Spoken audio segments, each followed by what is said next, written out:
कि जो संविधान को मिटाने की मंशा रखते हैं वो अपने मन से इस मंशा को मिटा दें, अन्यथा हम उनको मिटा देंगे। हम संविधान और बाबा साहब डॉक्टर भीमराव अंबेडकर के बिना पूरे विश्व में किसी की औकात नहीं है कि अपनी पहचान बता जाए। भारतीय संविधान वह संविधान है जिसमें हर धर्म, हर जाति, हर वर्ग, हर लिंग को बराबर का अधिकार दिया गया है।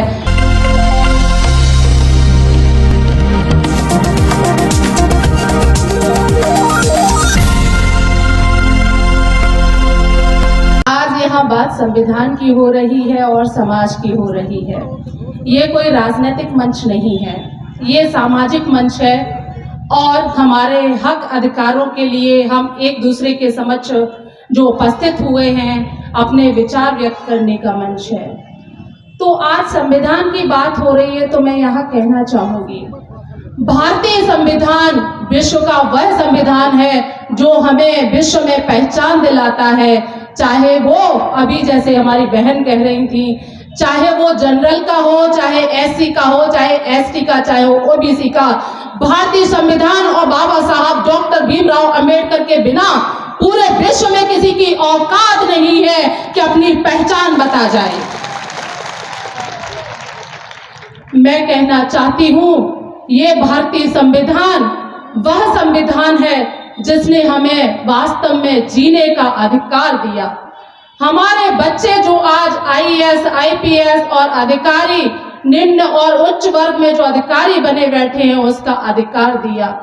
ये बात किसी से छुपी नहीं है, सबको मालूम है। मैं क्या बताऊंगी कि हमारे साथ कुछ असामाजिक तत्वों ने शुरू से भेदभाव किया और इस भेदभाव को मिटाने में हमारे महापुरुषों ने अपना जीवन लगा दिया, पूरा जीवन समर्पित कर दिया।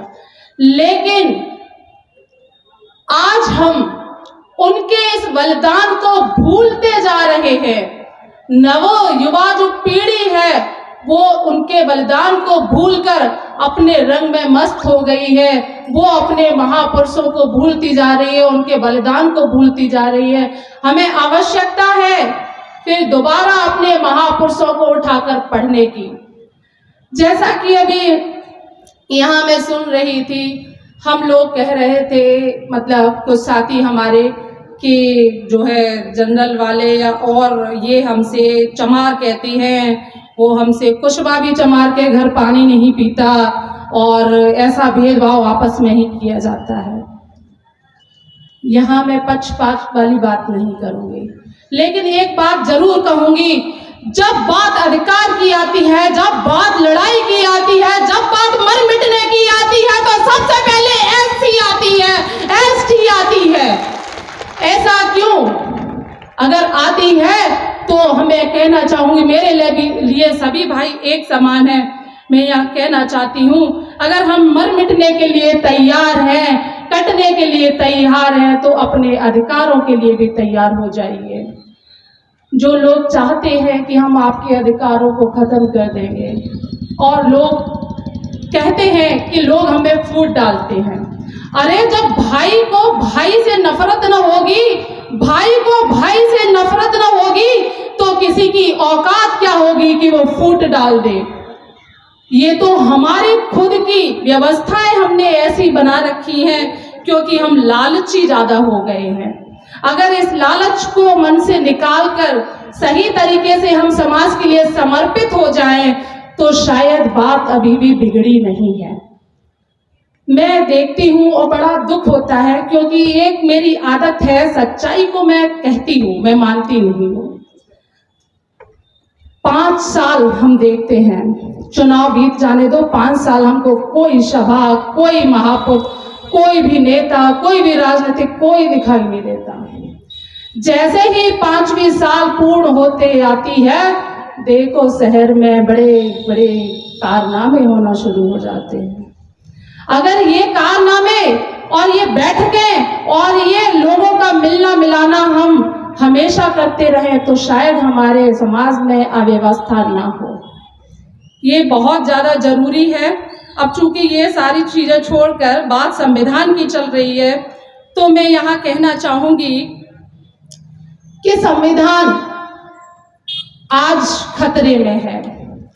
वो मनवादी लोग, कुछ ही मनवादी लोग, कुछ लोग उसको मिटाना चाहते हैं, क्योंकि उनको बड़ी ही प्रॉब्लम है कि आप स्वतंत्र हैं, आप सूट बूट पहन के घूम रहे हैं, आप उनके पैरों में नहीं झुकते हैं, आप उनकी जी हजूरी नहीं करते हैं, आप नजर से नजर मिला के उनसे बात करते हैं। इसलिए वो चाहते हैं कि संविधान को मिटा दिया जाए। पर मैं इस मंच के माध्यम से आज भारत की बेटी कहना चाहती हूँ कि जो संविधान को मिटाने की मंशा रखते हैं वो अपने मन से इस मंशा को मिटा दें, अन्यथा हम उनको मिटा देंगे, हम उनको मिटा देंगे, हम उनके वजूद को मिटा देंगे। ये भारतीय संविधान किसी के बाप की बपौती नहीं है, जिसने जैसा चाहा वैसा बदल दिया, जिसने चाहा वहां उसको रौंद दिया। ये भारतीय संविधान विश्व का वह संविधान है जो विश्व में सबसे सर्वोच्च है, सबसे उच्च है और एकता का, स्वतंत्रता का अधिकार देता है। कुछ लोग इस बात को कहकर बहलाते फुसलाते हैं कि संविधान में तो केवल कुछ विशेष जातियों की ही बात की गई है। मैं आज इस मंच के माध्यम से बता देना चाहती हूँ, जिन भाई बहनों के मन में ये किसी भी समाज का है ये बात जमी हुई है कि संविधान में किसी विशिष्ट जाति वर्ग, विशेष वर्ग, धर्म वर्ग को ही अधिकार दिए गए हैं, तो वो एक बार संविधान को उठा के पढ़ ले। ये भारतीय संविधान वह संविधान है जिसमें हर धर्म, हर जाति, हर वर्ग, हर लिंग को बराबर का अधिकार दिया गया है। मेरे बाबा साहब ने सबको बराबर जीने का अधिकार दिया है। तो यहाँ मैं कहना चाहूंगी कि कहते हैं आरक्षण की बात आती है तो आरक्षण किसको नहीं है, सबको आरक्षण है। आरक्षण पे मैं छोटा सा एक मिनट का एक किस्सा सुनाना चाहती हूँ। आरक्षण पे कोई गरीब वर्ग है जिसकी बहुत ज्यादा तादाद नहीं है खर्च करने की और उसके 2 बच्चे हैं, बेचारा वो 2 वक्त की रोटी मुश्किल से जुटा पाता है और यहाँ पर जो है वो जैसे तैसे करके अपने बच्चों के लिए 2 वक्त की रोटी के साथ साथ 2 गिलास दूध का इंतजाम करता है। 1 गिलास एक बेटे को, दूसरे बेटे को देता है। लेकिन अकस्मात एक बेटे की तबीयत खराब हो जाती है और डॉक्टर कहता है कि भाई आपका बच्चा ये बहुत ज्यादा कमजोर है और इसकी देखभाल आपको करनी है।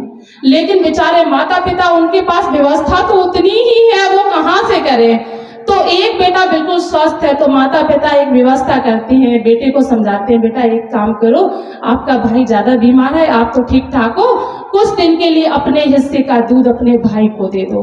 जैसे ही भाई स्वस्थ हो जाएगा ये दूध वापस आपको मिलना शुरू हो जाएगा। तो वही जो है मेथड, वही जो है विधि, वही नियम मेरे संविधान ने भी अपनाया है। मेरे संविधान भी है कि जो लोग दबे कुचले निम्न वर्ग के थे, जिनका शोषण किया गया, जो शोषित वर्ग से थे, उनको थोड़े से अधिकारों को, जैसे कि दूध माँ बाप ने दे दिया, वैसे ज्यादा थोड़ा सा उनको कर दिया गया तो लोगों को परेशानी होने लगी। जब वो दुरुस्त हो जाए तो अपने आप ही ये व्यवस्था बदल जाती। लेकिन कौन है जो उसको दुरुस्त होने देता है। संविधान को बंद करने की, खत्म करने की बात तो सब करते हैं, लेकिन वाकई आरक्षण की बात कौन करता है। आज तक संसद में ये शब्द किसी ने नहीं उठाया कि वाकई संविधान में आप रियलिटी में आरक्षण कहाँ दे रहे हैं।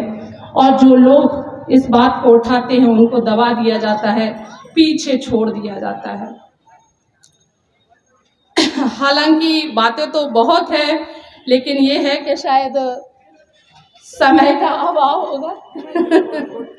अच्छा, जैसे कहते हैं कि एक चिड़िया है जब खुले आसमान में उड़ती है तो वो अपने आप को बड़ा ही अच्छा और स्वतंत्र महसूस करती है, लेकिन उस चिड़िया को अपनी हद पता होती है। वो कहती है, उड़ती है, लेकिन उसको हद पता है, उसको पता है कि मैं ज्यादा ऊंची उड़ूंगी तो हो सकता है वहां से मेरा आना संभव नहीं है या मैं गिर जाऊं। तो ऐसे ही हमारे संविधान ने हमें अधिकार दिए, लेकिन अधिकारों के साथ साथ हमें दायित्व और हमें कुछ हमारे जो है कर्तव्य भी दिए साथ में। कर्तव्यों का हमें बाकायदा निर्वहन करना चाहिए और इस तरीके से जो है संविधान आगे हमें ले जाना है।